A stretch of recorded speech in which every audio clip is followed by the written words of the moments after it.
আমি এই চুরির ব্যাপারে কিচ্ছু জানি না, আমি সত্যি জানি না স্যার। আচ্ছা, একে কাজে নেওয়ার সময় এর ছবি, আধার কার্ড, ভোটার কার্ড, বাড়ির ঠিকানা এগুলো সব থানায় জমা দেওয়া হয়েছিল তো? না, সেগুলো তো কিছুই জমা দেওয়া হয়নি।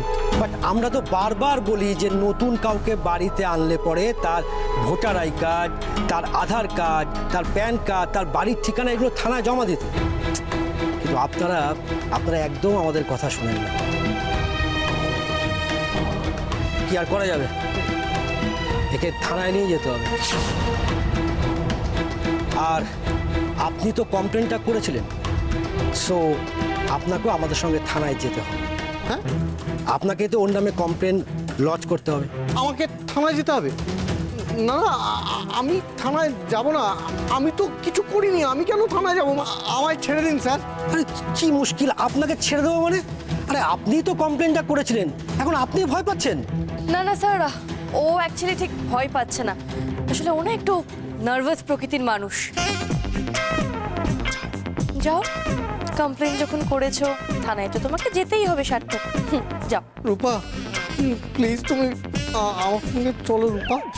আমার জানো তো হার্টটা কি দুর্বল, বুকের ভেতর থেকে কেমন ধরপড় করছে রূপা। কমপ্লেন করার সময় তোমার বুকটা ধরপড় ধরপড় করেনি?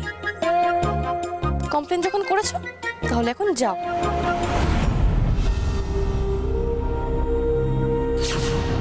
শোনো, ওই গাড়িতে তোলো। এই চল, আমার নিয়ে যাবেন না, আমি কিছু করিনি, আমি কিছু করিনি স্যার, আমি সত্যি কিছু করিনি। আমি আপনার পায়ে পড়ছি রূপা দিদি। এই ছাড়ো ছাড়ো। চলো, এসব নাটক না আমাদের অনেক দেখা আছে। এসব নাকাকান্না কেঁদে আর লাভ নেই। কিছু করিনি, আমি কিছু করিনি, আমি সত্যি কিছু করিনি।